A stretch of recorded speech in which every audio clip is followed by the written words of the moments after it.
میری علاج ہے، علاج میری دیوانہ آپ کا کام ہے، نگاہ کرم ہی میری علاج ہے، میری نبھانا آپ کا کام ہے۔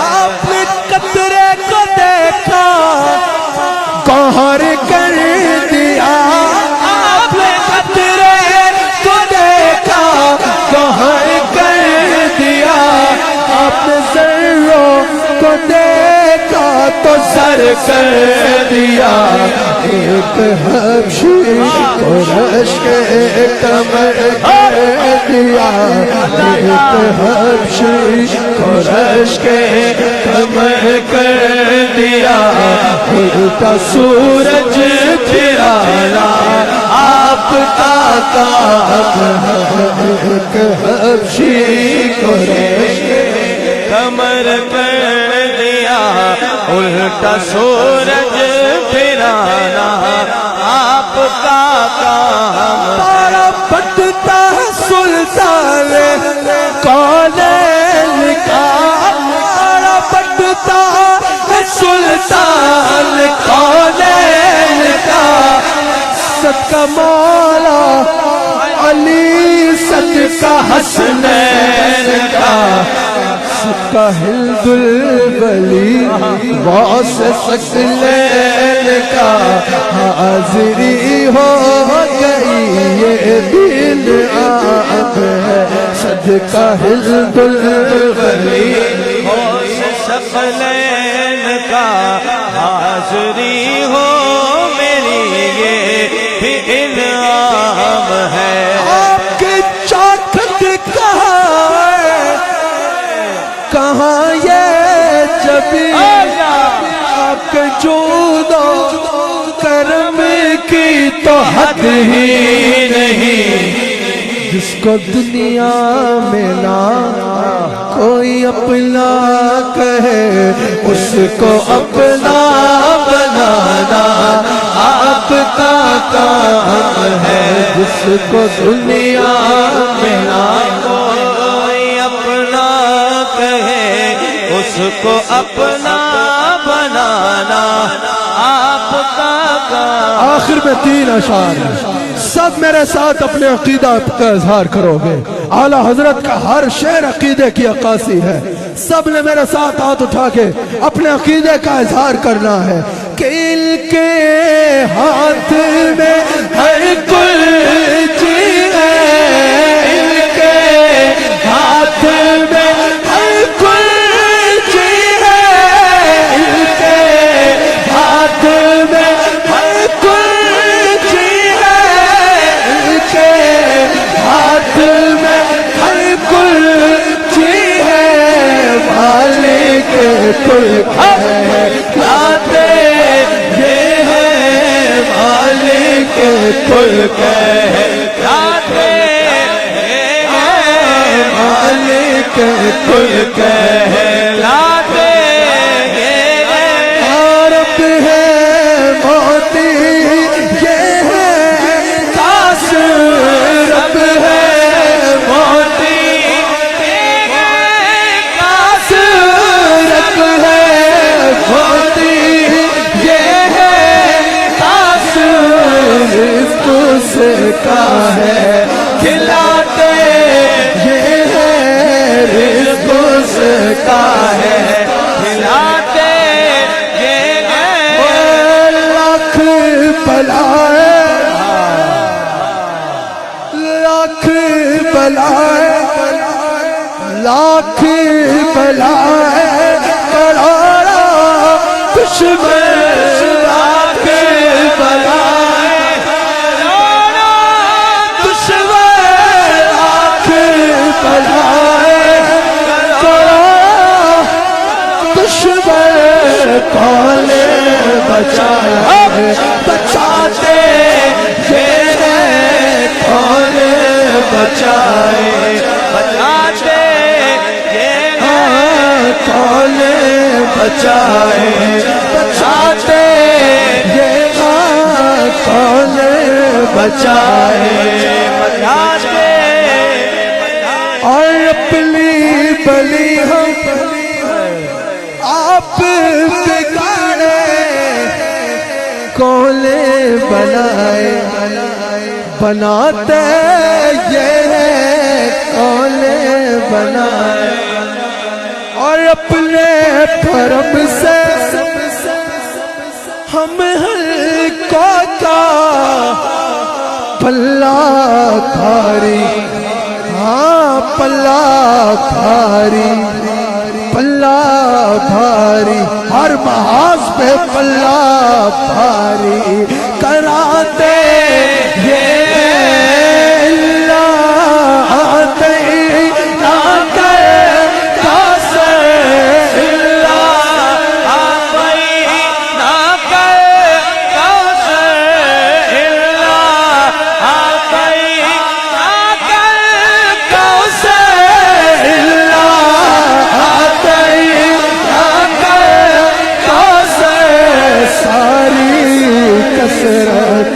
پاتے یہ ہے ماتم گھر میں ماتم گھر میں ایک نظر سے شادی شادی نچاتے یہ ہے شادی شادی یہ ہے شادی شادی چاہتے یہ ہے کہہ دو رضا سے خوش ہو کہہ دو رضا سے خوش رہ کہہ دو رضا سے خوش ہو خوش رہ کہہ دو رضا سے خوش ہو خوش رہ کہہ دو رضا سے خوش ہو خوش رہ کہہ دو رضا سے خوش رہ کہہ دو رضا سے خوش ہو خوش رہ مجھدار رضا کا سناتے مجھدار رضا کا سناتے مجھدار رضا کا سناتے مجھدار رضا کا سنا دے یہ قصر دنا تک کس کی رسائی چاہتے یہ ہے آتے یہ فیض جلیل خلیل سے پوچھو آگ میں باغ کھلاتے یہ ہے آگ میں باغ مرکز میں بلدوں کا تھپک کے میٹھی نیندیں سلاتے یہ ہے اور ٹھنڈا ٹھنڈا میٹھا میٹھا ٹھنڈا ٹھنڈا میٹھا میٹھا ٹھنڈا ٹھنڈا میٹھا میٹھا پیتے ہم ہیں پلاتے یہ ہے پیتے ہم ہیں پلاتے یہ سلسل کی ڈارت سے پل سے پار لگاتے اور فیض جلیل خلیل سے پوچھو آگ میں باغ کھلاتے یہ چلتی چائے او چلتی چائے بجھاتے یہ ہے روتی آنکھ ہسا